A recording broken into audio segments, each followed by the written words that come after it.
ver si nos ponemos en pie, vamos a leer la palabra de Dios. El Salmo 1, por favor, Salmo 1. El Señor es bueno y para siempre es su misericordia. Salmo 1. El tema es, ¿tu camino es conforme a la palabra de Dios? La pregunta es, ¿tu camino es conforme a la palabra de Dios? Dice así la palabra del Señor en el nombre del Padre, del Hijo y del Espíritu Santo. Bienaventurado el varón que no anduvo en consejo de malos, ni estuvo en camino de pecadores, ni en silla de escarnecedores ha sentado, sino que en la ley de Jehová está su delicia, y en su ley medita de día y de noche. Será como un árbol plantado junto a corrientes de aguas, que da su fruto en su tiempo, y su hoja no cae. Y todo lo que hace prosperará. No así los malos, que son como el tamo que arrebata el viento. Por tanto, no se levantarán los malos en el juicio, ni los pecadores en la congregación de los justos. Porque Jehová conoce el camino de los justos, mas la senda de los malos perecerá. Tomen asiento, amado hermano.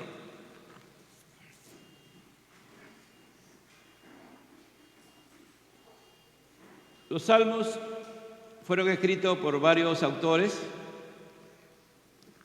¿no? Y lo que se cree es que Esdras fue el que coleccionó todos los salmos que había hasta ese momento en que él, no Dios, por medio, si es él, Dios tiene que haberlo ordenado, que él haga esta labor de reunir todos los salmos. Habían 149 salmos y él es el que compone este Salmo 1, que es la introducción de todos los... El Salmo 1 y el Salmo 2 son la introducción de todos los salmos. El Salmo 1 especialmente es con respecto a cómo debe de andar un hombre o una mujer de Dios delante de Dios. Y el Salmo 2 son los conflictos que hay en contra de lo que es la voluntad de Dios o los designios de Dios o que se quiera vivir conforme a Dios. Usted siempre revise los 148 salmos y va a encontrar de una u otra manera que el Salmo 1 se está confirmando, ¿no? Es decir, para el pensamiento hebreo, para el pensamiento de los hebreos, ¿no? Ellos, y en especial aquellos que estaban en comunión con Dios, siempre al comienzo de los salmos está la conclusión del salmo, ¿no? Nosotros, los occidentales, somos al revés. Decimos muchas cosas y al final concluimos, pero en cambio en el salmo, por lo general, el primer versículo es la conclusión de todo el salmo y lo que el salmista hace es demostrar lo que él está diciendo, por qué lo está diciendo, ¿no? Uno se pone a mirar y dice, ¿por qué el Salmo 1 comienza de tal manera, en una forma tan negativa, ¿no? Bienaventurado del varón que no anduvo en consejo de malos, ni estuvo en camino de pecadores, ni en silla de escarnecedores se ha sentado, ¿no? Si usted mira el día de hoy, lo puede creo que corroborar o dar fe a lo que el salmista decía, ¿no? ¿Qué es lo que el día de hoy prevalece más?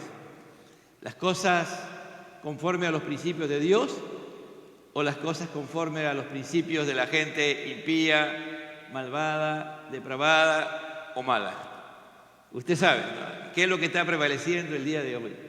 El día de hoy, decía el profeta Isaías, que el hombre llegará a un tiempo que a lo bueno le dirá malo y a lo malo le dirá bueno. Y eso no solamente es de ahora, hermano, son ciclos de la humanidad hasta que Dios determine levantar a su iglesia y aplicar el juicio a la humanidad. No es la primera vez que sucede esto que estamos viendo el día de hoy. Son ciclos que se repiten, pero a medida que el tiempo se acerca hacia el fin, vemos en mayor dimensión la manifestación de la obra de Dios en su reino en este tiempo, como también vemos en mayor dimensión la maldad del ser humano, dirigido por Satanás, que es el príncipe de este mundo. Dice, bienaventurado el varón. Es decir, la palabra bienaventurado es cuán feliz, ¿no?, es el varón. Aquí se refiere a sexo masculino, ¿no?, al hombre, porque Dios determinó que el hombre fuera la cabeza del hogar, ¿no?, el líder también de la sociedad. Y Él está diciendo que el hombre debe ser bienaventurado, que el hombre debe ser feliz. La palabra bienaventurado realmente es una palabra que cuando se estudia en el hebreo, era una palabra que más se usaba en lo secular, en lo que era el mundo. No siempre la gente anhela y desea ser feliz, ¿no es cierto? Por ejemplo, hay gente que sueña con algo. Por ejemplo, un viaje, ¿no? Vamos a poner un viaje a donde usted puede querer ir, ¿no? Imagínense, ¿no? Hay lugares, por ejemplo, hay un lugar que se llama Bali, ¿no?, una isla. En esa zona de Indonesia hay islas, y son islas volcánicas, ¿no?, que han salido como resultado de los volcanes, de las erupciones de los volcanes, pero son unas islas paradisíacas, es decir, usted va ahí y se queda asombrado de la belleza, de la naturaleza, de todo lo que hay ahí.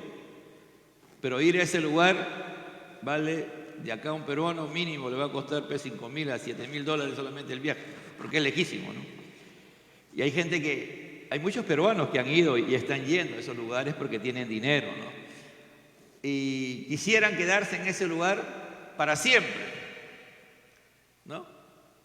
Pero ellos creen que la vida es así como ellos han organizado su viaje, ¿no? Porque llegan a un hotel, el hotel le tiene todo preparado, ¿no? Ellos no hacen nada, sencillamente divertirse, ¿no? El hotel le prepara su desayuno, su almuerzo, su cena, o donde usted ha determinado que va a comer, o que va a desayunar, o que va a cenar, si tiene que salir fuera. Entonces es full diversión, full adrenalina. Pero eso solamente puede durar si una persona tuviera el dinero que quisiera tener para que todos los días sea igual. ¿Sabe qué va a pasar? Llega un día en que el hombre se aburre de eso. Aun por hermoso que sea, por bello que sea, el hombre se aburre. El hombre ya no quiere y se hastía y lo desprecia, ¿no? Y lo deja de lado. Eso lo demuestra el libro de Eclesiastés. Lo vacuo, lo vacío, la vida sin propósito de los seres humanos. Pero aquí dice, el Señor nos va a demostrar quién es realmente el hombre o la mujer feliz. La única manera en que tú y yo podemos ser felices es estar en comunión con Dios. Pero esa comunión con Dios no se alcanza a través de tus deseos, de tus emociones, no se alcanza a través de mucho orar, de mucho ayunar y de mucho venir a la iglesia, ¿no? No se alcanza de esa manera. Vas a venir y vas a orar porque tienes que orar como resultado de que tú conoces la palabra de Dios y que cada vez la quieres entender y vivir y poner en práctica la palabra de Dios. Vas a poder ayunar conforme a los propósitos que Dios tiene. Y un sinnúmero de cosas más que viene como resultado de que tú y yo tengamos profundidad en el conocimiento de la palabra de Dios. Por eso dice, bienaventurado el varón que no anduvo en consejo de malos. Que no anduvo. ¿Qué significa andar? La palabra anduvo se relaciona en algo con andar, pero en realidad el andar es la conducta. Si lo aplicamos metafóricamente, es decir, ¿cómo es tu conducta? El resultado, ¿cómo sale tú cómo aplicas los principios que están en la palabra de Dios a tu vida? La única manera de aplicar los principios que están en la palabra de Dios en mi vida es que yo lo llegue a entender y comprender. Por eso es necesario que alguien me aconseje. Pero en este caso dice que no anduvo en consejo de malos.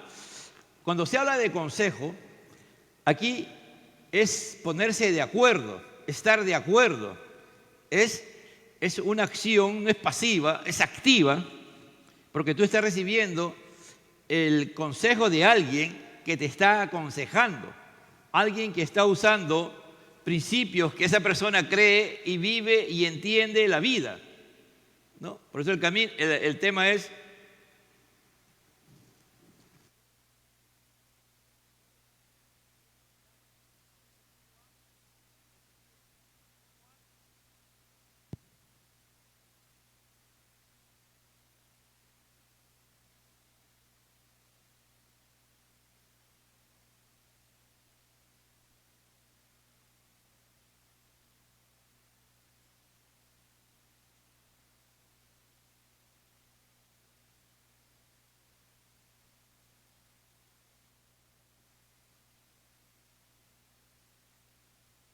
no, es una persona, aun cuando uno va al diccionario, es una persona que está condenado a muerte. Es culpable, es delincuente, es un impío, es un inicuo, es un malvado, es un pecador perverso. Es un adjetivo que significa culpable. Es decir, es una persona que está equivocada. Es el antónimo, es lo contrario a lo que es ser una persona justa, recta. Son declarados enemigos de Dios.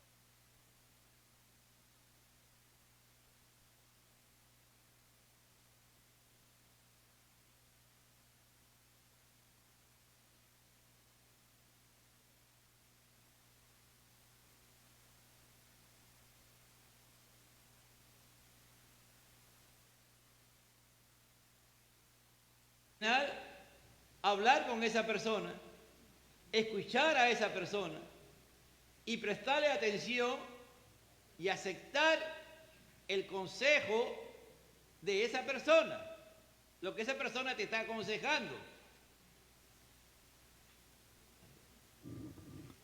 lo que esta persona te está aconsejando, lo que esta persona te está diciendo. Es decir, y no es que tú lo haces sin pensar, no, tú vas a pensar, vas a reflexionar y vas a tomar la decisión de seguir ese consejo. Por eso dice, bienaventurado el varón que no anduvo en consejo, no tiene una conducta, pero esta persona sí tiene, el malo tiene una conducta, una moral, una ética que va contrario a los principios mínimos de justicia, ni siquiera entiende lo que es la justicia, lo que es decir, es una persona inicua, es una persona malvada, es una persona depravada. Todo lo que él, su concepto, son malos realmente. Entonces, por eso dice claro el salmista, bienaventurado el varón que no anduvo en los consejos de los malvados, de los malos, de los impíos, ni estuvo en camino de pecadores. ¿Qué cosa es la palabra estuvo? Es decir, que se levanta. Es decir, alguien ya, esta persona recibe el consejo de los malos y comienza a entender y a comprender lo que el malo le está diciendo. Y comienza él a aplicarlo a su vida. Entonces, su conducta es totalmente contrario a los principios que están en la palabra de Dios. Como el día de hoy, ¿no es cierto? El día de hoy la gente celebra las cosas que van en contra de la palabra de Dios, en contra de los principios elementales de la palabra de Dios. Por ejemplo, el derecho a la vida. El aborto ¿es realmente un asesinato? ¿Es un crimen o no? Es la pregunta. Las personas te van a decir el malo, el malvado, el inicuo, el asesino, ¿no? Porque va a decir no es un asesinato. ¿Por qué? Porque el ser que está dentro tiene vida, según ellos, cuando nace. Recién, a partir de ese momento, es un ser humano. Antes de eso no es un ser humano. Entonces tú puedes, como tú tienes tu cuerpo, le dicen a las mujeres, tú tienes derecho sobre tu cuerpo. Si tú no quieres lo que tienes ahí, en tu cuerpo, en tu útero, tú lo puedes expulsar, tú lo puedes sacar. ¿No? Y en algunos países, si tú tienes esa decisión, que es el consejo de los malos, vas y te pagan, te hacen la operación todo y tú no pagas nada. Entonces, ¿qué moral hay ahí? ¿Cuál es la ética acerca de la vida? Porque la moral, el andar, el anduvo es conducta moral, es ética. ¿Se respeta la vida? Ellos van a decir, sí, nosotros respetamos la vida. ¿De quién? De la mujer, pues. El bebé no cuenta, el que está dentro no cuenta para ellos. Pero para ti, ¿qué dice la palabra de Dios? Si vamos al Salmo 139, que se ha hablado que ahí hay algunas tres características, tres atributos acerca del Señor, ahí nos va a decir hacia adelante, vamos a leerlo, vamos a tratar de aplicar lo que se está enseñando en los atributos de Dios, ¿no?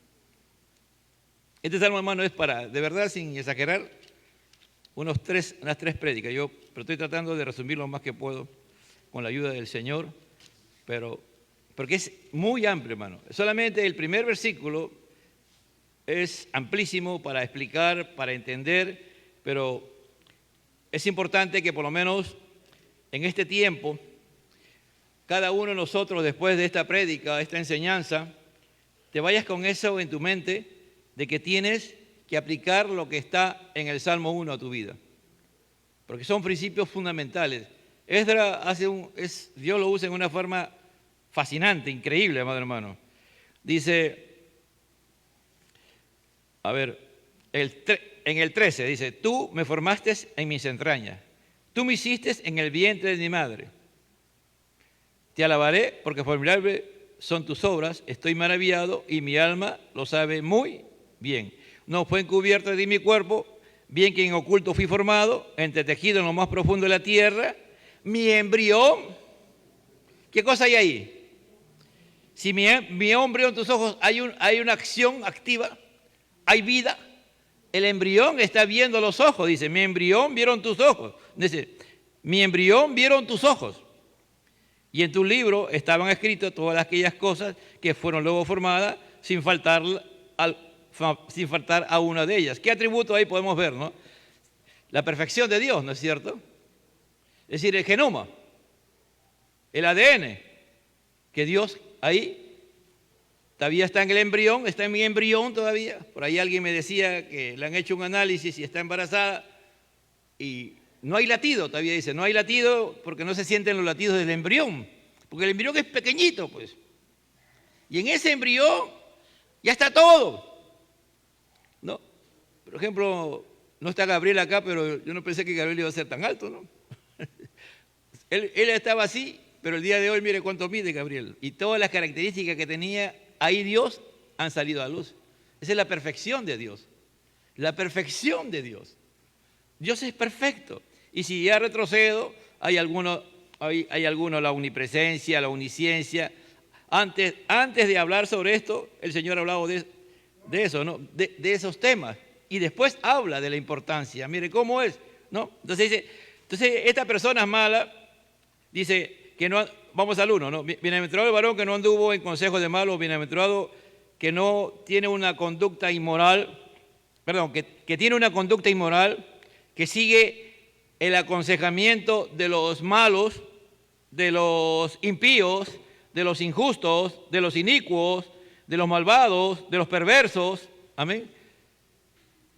Dice, ni estuvo en camino. La palabra estuvo es levantarte. Es decir, ya esa persona es adiestrada, esa persona entiende y comprende cuál es ahora su nuevo estilo de vida y se levanta. Se levanta, ¿me entiende? ¿Cómo qué? Se levanta y se establece en el camino de los pecadores. porque ahí la palabra camino no es camino, no, la palabra camino es nuestra vida. La palabra camino, por ejemplo, David dice, yo sigo el camino de todos los hombres, ¿no? ¿Cuántos han leído esa parte? Ya va a morir, dice, yo sigo todo el camino de todos los hombres. Es decir, ya mi vida se está acabando y sigo el camino. Es decir, mi vida ya tiene un fin en esta tierra, pero yo sigo el camino que Dios ha determinado. Es decir, el camino es la vida. Por eso la pregunta es, ¿cuál es tu camino? ¿Cómo vives este camino? ¿Cómo vives esta vida? Entonces, este hombre se levanta, pero ya como un pecador. Ya no se levanta ahora como alguien que está recibiendo el consejo. Ahora él pasa a otra posición. Ahora ya no recibe consejo. Ahora él ha sido formado. Ahora él está establecido como un pecador y se establece en esa posición de pecador. ¿No? Usted le puede decir a estas personas, tomando el mismo ejemplo de los que están a favor del aborto, bueno, ellos te sacan toda una teoría y se ponen firmes en su posición. Así tú le expliques la palabra, ellos agarran y desprecian la palabra del Señor. Por eso dice, la palabra camino es como pisada. Es decir, cuando tú caminas, tienes que caminar. No hacemos eso, ¿no? Pero en realidad tú caminas así. ¿Por qué alguien se desmaya? ¿Por qué alguien dice, oye, estoy medio mareado? Porque no está haciendo la pisada fuerte, ¿no es cierto? No está pisando como... Tú ya lo haces tan normal que tú no eres consciente de que cada vez que tú das un paso, ¿por qué no te caes? Porque el peso de tu cuerpo te está haciendo posible que tú camines, ¿entiendes? Que tú vayas de un lugar a otro. Cuando tú pierdes eso, esa capacidad de Dios que es increíble, y algo pasa en tu ser interior y ya no tienes esa posibilidad de caminar, de pisar en el camino, te caes. Te caes. Por eso la palabra camino tiene que ver con la pisada. Tiene que ver, es el curso de la vida o el modo de acción. A menudo es un adverbio, es la carrera, es la costumbre, es el curso de la vida, es la jornada que hemos comenzado el día que nacimos, aún antes, ¿no? Es decir, es la marcha que Dios hemos iniciado, es la misión por la cual Dios nos ha llamado a esta tierra para nacer. Entonces, hay que tener claridad de que cuando se habla de camino en el Antiguo Testamento, ¿a qué se refiere? A nuestra vida. No es el camino, dice, no, me voy a donde, de aquí me voy a mi casa, ya tengo un camino. No, de eso no está hablando. Metafóricamente es nuestra vida.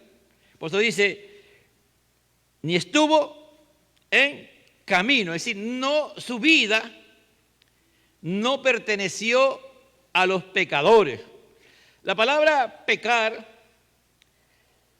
significa, errar al blanco es lo más sencillo, pero también pecar es andar en forma recta. Es decir, aquí hay, gracias a Dios, tenemos esta loseta, ¿no? Y si yo digo voy a caminar recto, me voy por esta loseta. No me voy a salir, en ningún momento debo de seguir esa dirección. ¿Entiendes? Eso es cuando yo camino rectamente. Pero cuando yo me desvío, me salgo de eso, ya estoy fuera del camino, fuera de lo que debo de hacer, entonces ya estoy pecando. Es decir, la palabra de Dios debe de venir sobre mi vida y yo debo de entenderla y comprenderla y debo de caminar por ahí. Pero si yo me salgo fuera de ella, entonces estoy pecando. Es decir, la palabra pecar significa también ofrendar al pecado. Cuando tú ya eres consciente de que estás pecando, tú estás ofrendando al pecado. Tú estás siendo parte del sistema pecaminoso, ¿no? Y como sustantivo se usa para describir a los que por sus acciones están bajo la sentencia de Dios o de la ira de Dios, ¿no? Más adelante va a decir, en el capítulo 1:5, va a decir, por tanto no se levantarán los malos en el día del juicio. Es decir, y enfrentan destrucción final. Es decir, los pecadores, pareciera que no, pero ya su destino está determinado. Mire, el malvado, el impío, cuando yo tomo la decisión de vivir bajo esa forma, tú te acercas a él y tú tratas de hacerles entender la palabra, lleno del poder de Dios, lleno del Espíritu Santo, con una unción poderosa de Dios, y a veces esas personas no van a entender nada o hasta lo van a rechazar. Usted mira, hay el caso práctico, ¿no? El faraón. El faraón sabía y él veía que lo que Moisés hacía no era algo normal y natural. Él sabía que al final había un poder que estaba en Moisés y que hacía posible que las cosas que hacía se cumplieran. Por eso que él en un momento determinado como que se suavizó, pero más fuerte era su naturaleza mala, impía, inicuo, que lo hacía vivir en pecado, fuera de la voluntad de Dios. No aceptaba lo que Dios a través de Moisés le estaba planteando. No aceptaba que las cosas que estaban pasando, todas esas señales que Dios hacía a través de Moisés eran de parte de Dios. No la aceptaba y su corazón se iba endureciendo. Entonces, cuando una persona ya vive en el pecado, se deleita en el pecado y aún en ti, y sabe que existe la palabra de Dios y sabe que existe un Dios todopoderoso y él lo hace contra todo, esa persona no va a salir de esa posición, hermano. Solo un milagro de Dios lo puede hacer. Solo un milagro de Dios. Porque ya Dios ha tratado con esa vida. No es cualquier persona, no es que agarra, no, esa persona, no, ese nació para ser pecador. No. Él llega, decide ser pecador. Por eso dice que, ¿qué pasa? Primero recibe el consejo de los malos. Y comienza a vivir en ese consejo de los malos y pasa a la vida de un pecador, de un rebelde. ¿Está entendiendo cómo va? El salmista va viendo la degradación del hombre. Primero recibe consejos. Por eso que hay que tener cuidado el día de hoy con las redes sociales, amado hermano. Hay que tener cuidado con esos padres que le dan libertad a sus hijos para que agarren el celular o o la computadora y no tienen filtros. Y dejan que hagan lo que quieren. O que dejan a sus hijos y le dan libertades, aún siendo padres cristianos. Y nunca se preocupan con quién están sus hijos, qué hacen sus hijos. No tienen la más mínima amor a sus hijos. Le dan libertades. Dice, ni en silla de escarnecedores se ha sentado, ni en silla de escarnecedores se ha sentado.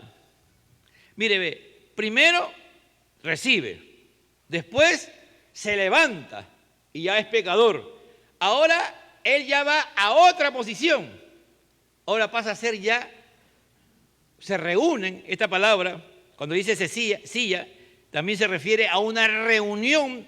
Se reúnen los pecadores para planificar qué hacer, cosas que le siguen a ellos satisfaciendo o que a ellos les haga algo.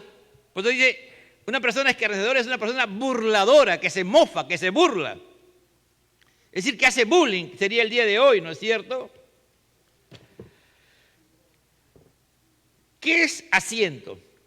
Asiento es el lugar donde tú te estableces, donde tú te sientas. ¿Sí? Cuando tú te sientas en un lugar que está moviéndose, en un lugar seguro. En un lugar seguro. Para ellos se reúnen en esa reunión, en esa sinagoga, en esa asamblea, y ellos deciden dialogar entre ellos. ¿Y qué es la palabra escarnecedor? Es hacer muecas, ¿no? Es decir, burlarse, mofarse,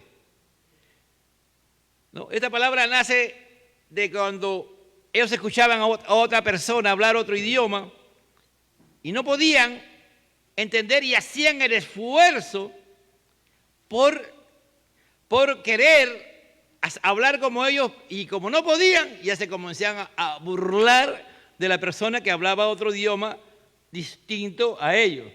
También se puede definir como un disputador, alguien que siempre está contendiendo, un contencioso. Siempre estas personas son contenciosas con las cosas de Dios, siempre, amado hermano. Cuando ya tú ves una persona que permanentemente cuestiona las cosas de Dios, aparentemente puede estar aquí en la iglesia, pero siempre está cuestionando, ten cuidado, de repente estás con una persona que ya está en este estado, que es un escarnecedor, ¿no? El verbo significa vanagloriarse, se vanagloria, se llena de... No, él se cree mucho. Hace poco murió, creo, el Hawking, un hombre muy... Dicen que era el hombre más inteligente de la tierra, ¿no? Pero no hablaba porque él solamente, creo que con el párpado, la pestaña les traducían todas las cosas, ¿no? Y él ha lanzado un sinnúmero de teorías, y él se vanagloriaba de su conocimiento que tenía. Pero en cambio Einstein llegó a otro nivel, y hasta donde yo sé, nunca Einstein se vanaglorió. Él tenía algunos conceptos cristianos y que los creía, ¿no? Pero en cambio este hombre, y el día de hoy hay muchas personas que se vanaglorian, que se hinchan, su pecho se hincha y comienzan a escarnecer, a ridiculizar todo aquello que es de las cosas de Dios. Entonces dice, y en silla de escarnecedores se ha asentado, se ha establecido. Esa persona se establece ya como alguien que puede enseñar, como alguien que puede lanzar teorías, principios, ¿me entiendes? Mira, ¿cómo comienza? Primero recibe consejos. ¿De quién? De malos. Y comienza a vivir bajo esa moral.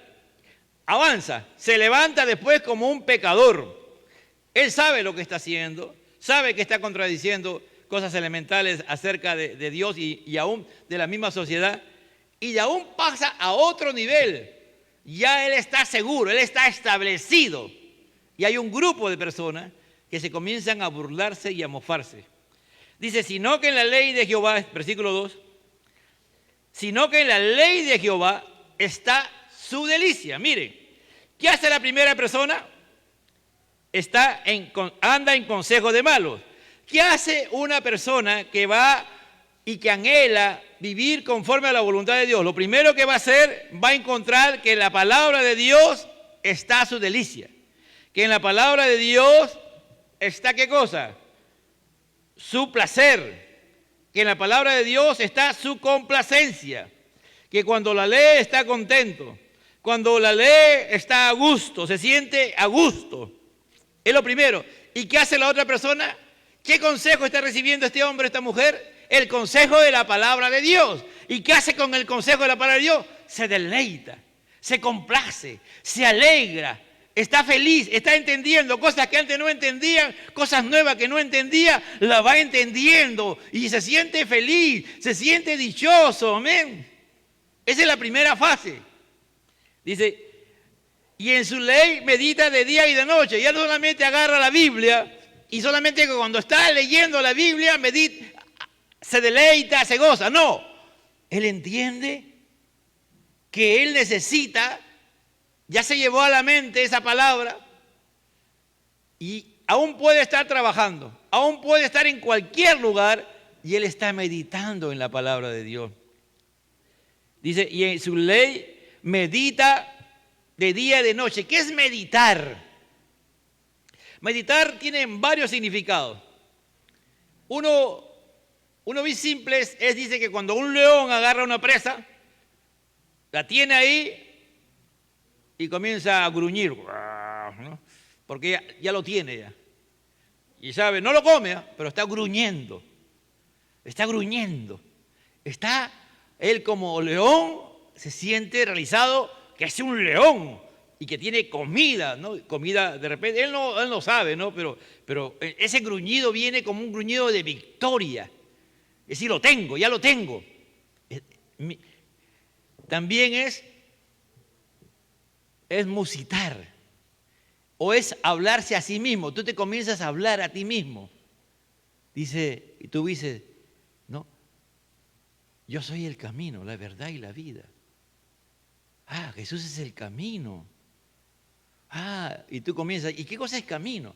Ah, camino es vida, la vida que yo debo de llevar. Y tú comienzas a pensar, o comienzas ya a buscar un diccionario y dices, ¿qué cosa es camino? ¿Qué es vida? ¿No? Comienzas tú a meditar, reúnes esas cosas, has estudiado y ya no estás estudiando, ya no estás orando, pero estás caminando. ¿Dónde estás? Estás pensando en esa palabra. La vuelves a repetir. Es como la vaca que come, ¿no? Lo que le dan y lo manda al bonete. Lo procesa y lo manda al bonete. Y al rato otra vez lo saca y comienza a masticar, a masticar, a masticar. Y otra vez lo vuelve hasta que llega un momento en que ya está listo. Recién lo pasa a su estómago. ¿Me entiende? Es un musitar. Es un hablar a veces en voz, en tú mismo, que tú mismo te escuchas, es como un arrullo. Es como que tú estás tocando el arpa, ¿me entiendes? Y estás ahí, te deleitas en las notas musicales que ya sabes tocar. Igual, eso es meditar, tú te deleitas en esa palabra. Ya esa palabra es deliciosa para ti, pero no solamente quieres que se quede ahí. Tú sabes que el Espíritu Santo está actuando en tu vida y Dios quiere que esa palabra se vaya a tu corazón, que se encarne y se quede ahí y que nadie te lo pueda quitar. Entonces estás meditando. ¿Pero qué hace el otro hombre? El otro hombre se levanta como un pecador. ¿Como qué se levanta? Como un adorador, podemos decir. Porque está entendiendo la palabra y está adorando a Dios, porque a la hora que él está reflexionando, está entendiendo. Dice, no, mi embrión vieron tus ojos. ¡Oh! Yo no sabía que Dios, cuando ahí mi papá y mi mamá, ¿no?, tuvieron relaciones y después se formó mi embrión, Dios descendió y formó y ahí depositó en mí todo lo que yo era, para que yo fuera, y mi embrión vieron los ojos de Dios.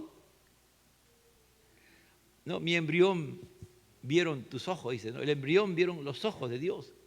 Es decir, él lo sabía, pero y él se dice, qué glorioso, y comienza a meditar y a adorar a Dios, ¿se está entendiendo? Es un proceso, es un deleite eso. En cambio el otro hombre se levanta como un pecador y comienza a contradecir las cosas de Dios. En tercer lugar, será como un árbol plantado junto a corrientes de agua, que da su fruto a su tiempo y su hoja no cae. ¿Qué hace el otro? ¿Cómo es que se queda como un burla? Un escarnecedor. Dice, ni en silla de escarnecedor se ha sentado, sino este hombre, como resultado, Dios lo establece. Será. La palabra será es establecer. Como alguien que es como un árbol. No dice como un maíz, no dice como el trigo. Escucha bien, iglesia. Dice, será como un árbol. Un árbol no nace en 3 meses.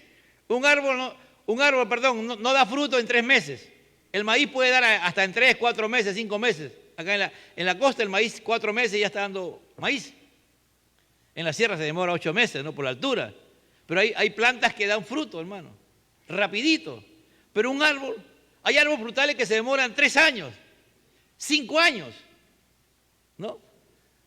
Por ejemplo, el bambú. El bambú en Asia, en muchos lugares en Asia se come. Y se demora, si no me equivoco, 4 a 5 años para que surja. Y el agricultor tiene un campo y usted va y mira ese campo y acá no hay nada. Él va, le echa agua, lo abona todo el tiempo que tiene que hacer, se preocupa. 4 años. Y tú dices, uy, ¿qué tiene tan loco este hombre? No, ese hombre sabe que ahí tiene un gran tesoro. Y cuando toca el tiempo, en un mes, un bambú puede crecer 3 metros, 2 metros. Y lo cortan tiernecito y después tú vas y lo comes. Es una delicia, hermano. Aquellos que han podido comer bambú es una delicia. Una delicia comer bambú. Yo sé que tú dices, no, acá nosotros tenemos nuestra mente de acá. No, es distinto el bambú que hay en Asia. Dice, será como algo plantado. Es decir, por eso que se demora, porque las raíces tienen que ser profundas. Primero Dios tiene que trabajar ¿en dónde? en nuestros corazones, en nuestro ser interior. Por eso que primero tenemos que ver la palabra como un deleite, como que nos agrade, como dicen los brasileños, tiene que ser gustoso. Tiene que ser que te guste, que tú la quieras, la anheles, la desees. Y eso te hace de que, no, yo quiero aprender y meditas de día y de noche, de día y de noche. Yo quiero conocer porque yo quiero establecerme. Y como resultado de ello, serás como árbol plantado junto a corrientes de agua. ¿Qué significa? Que permanentemente no pierdas tu comunión con Dios. Junto a corrientes de agua significa el movimiento que tienes que tener a través de la oración, la adoración, el de congregarte, el de poner en práctica las cosas que estás aprendiendo. Es un ir y venir que hace el Espíritu de Dios. Junto a corrientes de agua es el Espíritu Santo.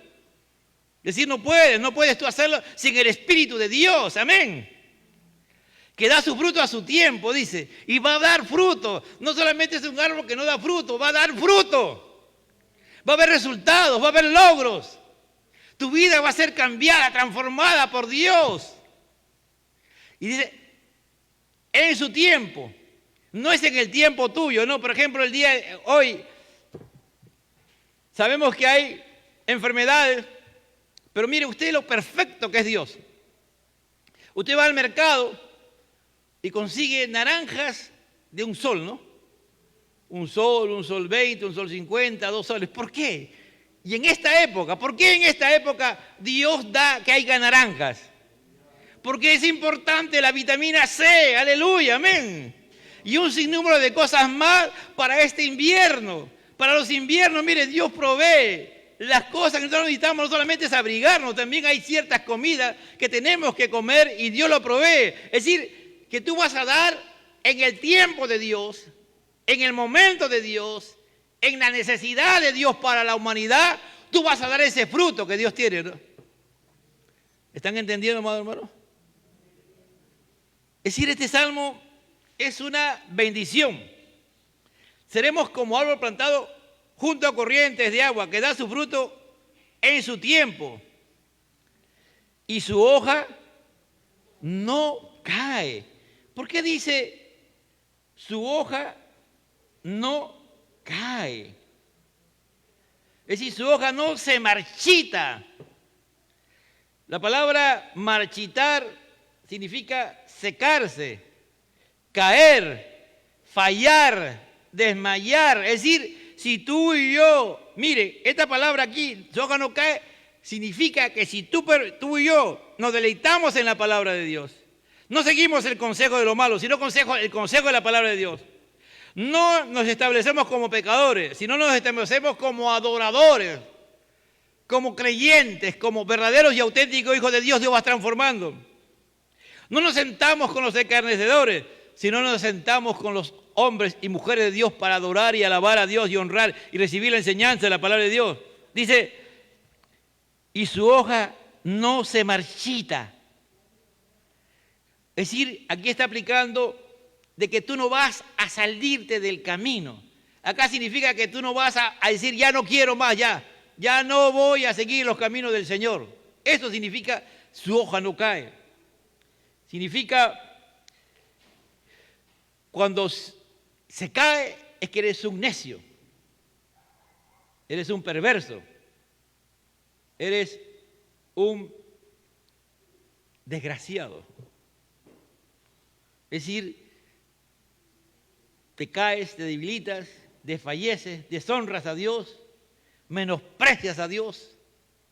Eso dice la palabra marchita. Mire, pareciera que no, pero cuando uno va al original, eso te dice. Por eso que dice, ninguna hoja se cae. Aquellos que han ido a la selva, y hay en la misma selva, en el río, hay árboles. Tú miras todos los árboles, no hay ni una hoja, hermano, marchita. Todas las hojas están ahí. La otra vez hace como 5 años estuve en Pucallpa y nos metimos por ahí. Y fue una parte bien hermosa, ¿no? Y mirábamos los, ¿cómo se llama? Los dormilones, ¿cómo se llama? Los perezosos, ¿no? Los perezosos, pero el lugar era fascinante, ¿no? Más que el perezoso me encantó el río, porque era una parte que ya no se movía el agua. Y como el agua no se movía, había verde por todos lados.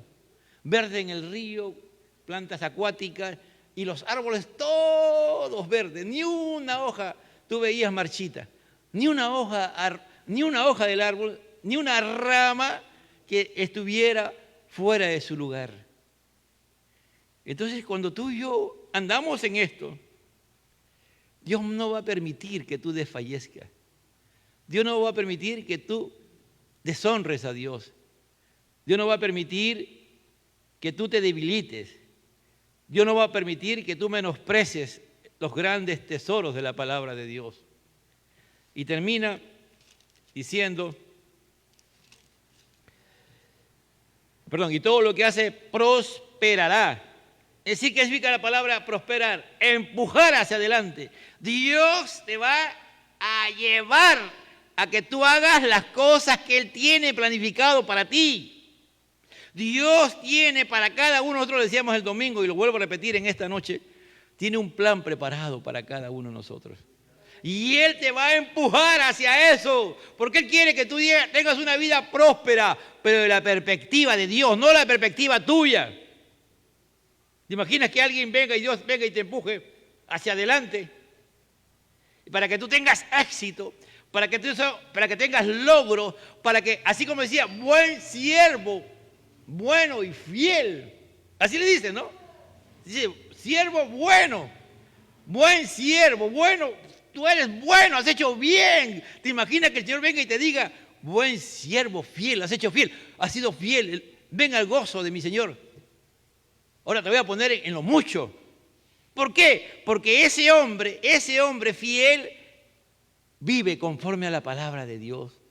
Viene los martes y trae su cuaderno y apunta, y las cosas que no entiende pregunta, o va a su casa y después repasa los atributos, la enseñanza que Dios le da, porque Él quiere aprender, porque Él quiere conocer más de Dios. Amén. Viene a los cultos y viene con esa misma disposición para aprender. Él viene como una esponja. Viene porque Él quiere conocer a Dios. Él quiere que nada de lo que haga se caiga. Él no quiere ser un necio. Él quiere ser sabio. Él quiere ser entendido de los tiempos. Él sabe de que Dios lo ha preparado para un momento, y en el tiempo de Dios, como es un árbol plantado junto a ríos, a corrientes de agua, dará el fruto en su tiempo, en el tiempo que Dios lo va a usar para su gloria. Y el mismo Dios lo quiere hacer próspero, y el mismo Dios, por medio de su Espíritu Santo y su palabra, nos va a empujar hacia adelante en todos los sentidos que necesitemos para ser exitosos, para ser hombres que lo que nos proponemos, ya que Dios nos lo pone a querer y hacer por su buena voluntad en nuestros corazones, vamos a lograrlo. Vamos a ser personas buenas en las cosas que vamos a hacer. Dice, no así los malos, que son como el tamo que arrebata el viento. El tamo, es decir, mire la comparación, ¿no? Un árbol que se demora 3, 4, 5 años en dar fruto, y un tamo que son un grupo de hojas que se han caído, de ramas que se han caído y han hecho como un bolo, y se están moviendo de aquí para allá. Viene un viento, lo lleva para acá, viene otro viento, lo lleva para acá. Así están los hombres el día de hoy. Voy a tomar un ejemplo ahorita. Hace poco estaba de moda los pantalones rotos, ¿no es cierto? Ahora ya los pantalones rotos están pasando de moda porque los que fabrican tienen que buscar otra cosa. Ya ahora son los pantalones gordos, pero no. Y mañana van a salir los pantalones tubos y pasados, ¿no? Entonces eso, por ejemplo, no tengo, ya tengo muchos pantalones rotos. ¿Ahora qué? No tengo pantalones anchos. Uy, qué triste estoy ahora. ¿No? Que soy el hombre o la mujer más infeliz de la tierra porque no estoy a la moda. Y si hay cristianos así, olvídate, son como tamo que arrebata el viento, ¿no? Es decir, lo que las redes sociales dicen, eso hacemos, ¿no? Por ahí hay un juicio que le han hecho a una política, y el fiscal hasta ahora no termina de armar la acusación, y preso ha estado, pero ese hombre es increíble, ¿no? Hace su show ahí, y como el sistema está podrido, corrupto, sigue para adelante, la injusticia, ¿no? Pero cuando tú sabes en quién has creído, tú no vas a ser como un tamo que arrebata el viento. Arrebata es destruir, arruinar. Es decir, eso llega un momento que ese bolo que se mueve, llega un viento o algo pasa y se destroza y se arruina y después se convierte en polvo y ya no existe. Tú vas a ver a los malos, triunfantes, levantando su bandera de victoria, ¿no? A esos que son consejeros de malos, no, consejeros que hacen malos, aquellos que están en camino de pecadores, aquellos que están sentados en sillas de escarnecedores y que pueden legislar y hacer leyes y todo lo demás, y un día los vas a ver totalmente derrotados y destruidos. Mire, aquí tú puedes en la tierra, el día que tú te vas de esta tierra, quienes se enteran de que tú te has ido son los hijos de Dios y pueden estar algunos gozosos y alegres que te has ido al cielo y otros tristes porque ya no estás. Pero el mundo ni siquiera se va a enterar de que tú has muerto. ¿Me entiendes? La iglesia puede hacer muchos, ¿no? Lo que tiene que hacer. Pero ¿sabes qué va a pasar arriba en el cielo? Si tú has vivido conforme a estos principios, tú eres bien conocido arriba en el cielo. Porque a quien van a recibir arriba, el Señor va a recibir arriba en el cielo, es a su Hijo, que se ha ido formando en ti. Que tú has llegado a la semejanza a Cristo y estás ahí, alabando y glorificando a Dios. Y tu nombre está escrito en el libro de la vida. Pero estos pecadores, esta gente, hermano, por más que sean, la memoria desaparecerá y nunca se sabrá que existieron. Estarán en el infierno, es verdad, porque ahí llegará. Por eso dice, por tanto, no se levantarán los impíos, los malos, los malvados, los inicuos, los depravados, en el juicio. En el día del juicio ningún impío se va a poder levantar, ni los pecadores en la congregación de los justos. Mire, hay una promesa, hermano. Dios, si esta iglesia se conserva y se guarda siempre en Dios y vive conforme a Dios, jamás en esta iglesia y en todas las iglesias que viven conforme a la palabra de Dios y viven conforme, jamás Dios va a permitir que un pecador tenga la posición de liderazgo en la iglesia. No, esa es una promesa de Dios. Porque Jehová conoce el camino de los justos. Jehová conoce tu camino. Jehová sabe cómo estás, qué camino. Jehová sabe cómo tú estás viviendo. Que tú has sido justificado por la fe en Cristo Jesús. Y sabe que tu comunión con Dios es trascendental para mantener esa justificación por la fe. Que Dios te pueda considerar justo en Cristo Jesús. Y no puedes vivir sin meditar en tu palabra. Esto ya no es algo más en tu vida. Esto es algo trascendental. Una de las cosas más importantes y trascendentales que tienes es la palabra, porque has decidido meditar en ella de día y de noche. Pase lo que pase, lo estás haciendo. Dice, mas la senda de los justos, pero mas la senda de los malos, perecerá. Perecerá. Amado hermano, a veces hay cristianos que preocupan, ¿no? Que quieren resultados de inmediato, que hacen algo y quieren que ya mañana ya esté dando fruto. No es así, hermano. Primero, mira tu vida.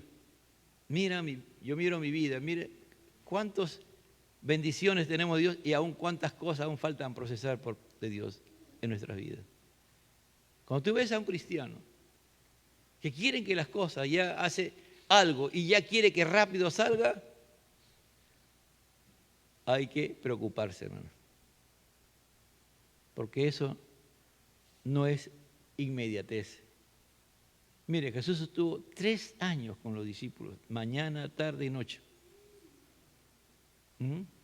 Y había de sus 12, habían uno que fue traidor. La iglesia ¿Cumplió su rol rápidamente? No, hermano. La iglesia tuvo que pasar muchas situaciones para cumplir su rol. Aquí está claro, es un proceso. ¿De quién depende el tiempo del proceso? ¿De Dios o de nosotros? Nosotros podemos decir fácilmente de Dios, ¿no? Y le echamos la culpa a Dios. No, depende de nosotros, hermano. Porque aquí está diciendo qué es lo que tenemos que hacer y qué es lo que no tenemos que hacer. Y si hacemos lo que Dios quiere que hagamos, Él va a trabajar en nuestra vida. Su espíritu va a comenzar en nuestra vida. Es un proceso. Es un proceso, eso, de primero, de que la palabra nos guste, de que nos deleitemos en la palabra. Hay muchos que no se deleitan en la palabra. La leen porque tienen que leerle. No sé si las damas que están leyendo la palabra, ahí la hermana Sara y los que son los líderes están detrás de ellos. Oye, ya leíste, ya leíste. Si están en ese plan, pues hermano, no saben lo que es deleite. No tienen deleite, no les gusta la palabra. Y algunos que han dicho, no, mucha tarea, no me quita tiempo. Peor, hermano. No tienen ningún deleite en la palabra de Dios. No. La idea de Dios es que a esas hermanas o hermanos que entran en un grupo de estudio es que al final por ti mismo te deleites en la palabra de Dios. Como resultado de ello tú medites de día y de noche, que ya sea tu propiedad y dices, no, esto es mío de mí porque esto me lo ha dado Dios y yo no quiero que nadie me la quite, yo no quiero ser como esa semilla que cayó junto al camino y vino Satanás y se la quitó la palabra que había en su corazón. Yo no quiero que nadie me arrebata, por eso yo quiero entender la palabra para que el Espíritu Santo la encarna en mi ser y yo pueda después ser semejante y ir buscando la semejanza. Y en tercer lugar, yo tengo que esperar. Yo sé que Dios me va a establecer como un árbol plantado junto a corrientes de agua. No puedo perder la comunión con Dios. No puedo perder la adoración a Dios. No puedo perder el de congregarme. No puedo el de seguir siempre permanentemente buscando de Dios. ¿Por qué? Porque esas corrientes de agua es el Espíritu Santo, ¿no? ¿Qué cosa quiere ser? Dios me quiere establecer como un árbol plantado junto a corrientes de aguas que da su fruto y en el tiempo de Dios daré el fruto.